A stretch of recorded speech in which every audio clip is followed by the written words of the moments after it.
Hey everyone, welcome back to Garnock Reviews. Today we're checking out a 2002 Mainship 390 that's up for sale in Jacksonville, Florida. The time of shooting this video, she was up for sale for $150,000 with my good friends at Zeigler Yacht Sales. And the Mainship 390 is one of the most preferred boats for doing the Great Loop, and this particular example has actually completed a loop twice.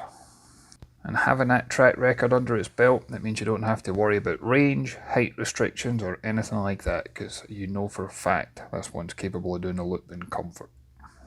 She's got a length overall of around 40 feet, she's got a beam of just over 14 feet and a draft of just under 4 feet.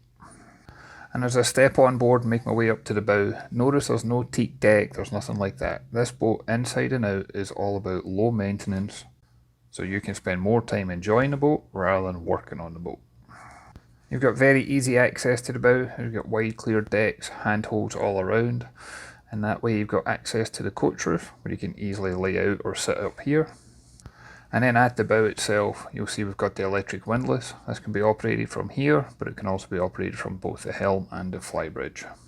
And that windlass has a winch drum built into it, and that way you can use that for going through the lock gates if you are doing a loop. The anchor locker is also deep enough that this would be a great spot for stowing all your bow lines. And then as I pan the camera around, you'll see that timeless design that this one offers, as well as that fully enclosed flybridge. And the benefit of that enclosure is you can open it in sections, but you can also remove it completely, which we'll take a closer look at in a few minutes when we get up there. And as I make my way down the starboard side, you'll see that this one does have a side door access right next to the lower helm. This would be a very easy boat to cruise either single-handed or as a husband and wife team. And then as I make my way to the stern, we've got a very spacious and well thought out aft cockpit. Notice all the hooks on the transom for keeping all your lines out of the way but still easily accessible. There's plenty of room out here if you wanted to put some cockpit tables and chairs. And then both port and starboard side we have got insulated storage here that's self-draining. So you could fill this full of ice if you wanted to keep drinks and refreshments out here. You could use it for fishing. But you could also use it just as general purpose storage, especially if you wanted any spares or accessories for the tender. We do have an extended bathing platform, and if you're into swimming and diving, you've also got a hot shower if you're rinsing off whenever you come back on board. And throughout the entire yacht, I like the non-slip deck material that's on here. It works really well, but it's also very smooth so you don't really notice it. But what we do have on the deck is a number of opening compartments, and this gives you great access to all the steering gear. But we also have the 8 kilowatt Kohler generator, and this has only got 456 hours on the clock. And as you start to see all the different equipment on board, you'll notice that most of it's been replaced in recent years. All the batteries have been replaced in the past couple of years. We also have a 1500 watt inverter, and of course the yacht's fully air conditioned throughout. And then when you go to make your way inside, we've got this large sliding glass door. This one does have a mesh screen that you can slide open if you wanted to, and that way you can have the fresh air but not have to worry about the bugs coming in. And I love how much room is in here, especially for a boat of this size. If you're going to be spending a long period of time, the last thing you want is to feel crammed in and claustrophobic. You've got storage on the left hand side. And all the lockers, drawers and cabinets you see throughout the boat, they've all got that push button lock mechanism, so you don't need to worry about anything opening while the boat's underway. We've then got a good sized flat screen TV, and this one's got a bracket where you can move it up out the way if you need that extra countertop space. And I also like for this one that almost all the windows on the yacht are actually able to open. So again, if you need more fresh air, you've definitely got that option. Moving forward, we've then got the galley next. You've got a 3 burner, this has got a stove and oven. You've then got a really good sized fridge and freezer, with a freezer down below. And that freezer's also got an additional ice box into it as well. Perfect for when you're serving up drinks and refreshments. And we've got good countertop space in this galley, especially the fact you've also got the ability to use the top of the cooker as countertop space too. But as you can see, this yacht is definitely ready to go and tackle that loop again. Everything's so well maintained, so well equipped. Bring your personal belongings, top up the galley, and she's ready to go. And even when I open the door to the oven and take a look inside, it looks like this oven's never been used. But as well as the oven, we do also have the microwave convection oven. And then up overhead, we've got a built-in Black & Decker coffee maker as well. I thought that was a neat touch for, again, keeping it away from the countertop space and giving you that ability to use it for other purposes. And as we continue to work our way around, you'll see we've got a very deep stainless steel sink. This is rather than having two sinks, which personally I would prefer this option. A lot of the times when you've got the two sinks, they're both very small and you can't actually use them in a practical way. And then on the dash, we've got perfect storage in here for plates and perhaps drinks as well. And notice all the handholds in place, including down the centre line of the roof. As much as this one's designed to be a comfortable and practical liveaboard, it's also designed to be used for cruising, and that means being prepared for weather at all times. And then at the starboard side, as you come in that door, that's where you're going to find your main breaker panels. These are all clearly labelled as well as illuminated, and it makes it easy to understand what to switch on or what's currently on. You've then got your battery isolator switches, you've got your stereo in here, you've got your AC controls. You've got two very comfortable recliners, and these have also got a cockpit table in between. And then we've got the helm on the starboard side. I like the layout of this one for being very simple and easy to use. You've got your Raymarine multifunction display.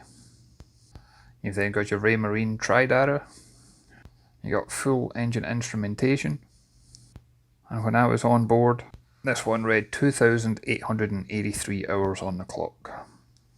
You've then got your bow thruster controls, you got your VHF radio, you got more toggle switches down below, you got your traditional ship's wheel, you got your autopilot, and then we've also got this bag that contains all sorts of maintenance records, operator manuals, and just a general history of the boat. And I also want to point out that that centre window that we have here, that also opens for additional fresh air. And then it's just a few short steps takes you down into the lower accommodation. And on the port side, we're going to find a guest cabin with twin berths. And there's good headroom this far forward in the yacht. I'm over 6 foot and I didn't have any issues at this part. And the guest cabin benefits from having an opening hatch overhead, giving you plenty of natural light. They've also got a clever setup where they've got a rod across here that you can use as a hanging storage. But we've also got more storage down below. Again, this has got that push button lock effect to it. And then this one's got storage underneath the beds, but they've got a really clever design where if I crawl down here and go down forward, underneath the steps, they've actually converted this so that you've got an entire storage space down here as well. Space is always a premium on a yacht, especially if you're looking at doing extended liveaboard cruising, and this one utilises every space it possibly can. And I've also seen with other Mainships on the market and other review videos, you can also get cushions that fill in this middle gap, and that way you can turn it into one large, almost queen size berth. And then you've got the owner's cabin that's on the bow, and when we move into here you'll see that this one's got a large centre line berth, and that way it's easily accessible from either side. They make good use of the light colour materials, and the carpet in here was replaced in 2023 as well. And again, in this cabin you're going to find plenty of storage options. You got different shelves, you get different hanging locker space, there's even little hooks on the back of the door itself. And that's replicated in both the port and starboard side. If you were a single person or a couple, you could easily make this your permanent home, and there's not many times you're going to catch me saying that on this channel on a boat that's less than 40 feet in length. Not only do we have the storage options on either side, but underneath the bed itself we've got two large storage drawers, again with that push button lock effect. And you also have the advantage that this cabin's very close to the helm, so that way if you are at, for example, anchor and you're sleeping overnight, you'd be close to all the alarms to give you that extra peace of mind. And there's only one heads compartment on this yacht, and you can access it from the main passageway, but you can access it from the cabin directly for more privacy. You've got pressurised hot and cold water, you've got a 6-gallon water heater. You've got an electric flushing head, and the macerator blade, seals and impeller, that was all replaced in 2023. You get 30-gallon holding tank capacity, you get 130 gallon of fresh water, and you've also got 300 gallons of diesel on board. And then this one's got a separate section for the shower, and it's also got a little bench seat moulded into the fiberglass. Look how clean this yacht is throughout. You can tell this one's been lived on and maintained and to a very high standard. And then if this was my yacht, I'd be doing most of the cruising from the Flybridge. And with that being said, I like how easy the Flybridge is accessible. The steps aren't too steep, you've got the non-slip material on there, you've got the handholds on either side. And then once you make your way up to the top, you're going to see we've got two standalone chairs. These can easily be used up here on the Flybridge, but there's plenty of room in that aft cockpit, you could use them down there as well. There's room up here for storing all your fenders. We've also got a grill mounted on the guardrail. Someone put forth the effort to get that windbreak canopy that's around the guardrails as well. And then this one's got a fixed mast in place rather than drop down on hinges, but having completed the loop twice, height's not a restriction for this yacht. And this mast does contain a lot of your antennas for your electronics, including that Raymarine radar, because there's a 48-mile radar included. Now we get a closer look at that canopy enclosure. You see you get plenty of seats up here for your friends and family to join you. As I said before, you can open this out in sections, you can remove it completely, or you can have it fully enclosed. I'm thinking you'll get probably 3, maybe 4 adults on either side. There's storage underneath those seats as well. We've also got a small table in the middle, again with storage in the compartments. That table also makes a good handhold when you're walking around the Flybridge too. And then you've got the perfect setup for the helm, because I'm willing to bet you're pretty much slap bang centre on the yacht for this one. You've got a very comfortable helm seat, and you've got a full bank of electronics. So you got your multifunction display, you get your tri-data, you get your autopilot, controls for the windlass, the bow thruster, the trim tabs, all your tank and pressure gauges, your alternator, VHF radio. We've also got Raymarine AIS with transmit and receive available on this yacht. And I was just a big fan of the unobstructed views that you have from the helm. Whether you're looking at cruising, whether you're looking at anchoring, close quarter manoeuvre in the marina, this one's perfect. And because this one's more confidence inspiring, I'm willing to bet you'd use this yacht far more often than you would some of the other boats. And then finally I'd like to take you down to the engine compartment. Now this one's powered by a single diesel engine, and that engine's located underneath the main saloon. And you're looking at a Yanmar. This is a 6LYA STP. She's roughly 370 horsepower.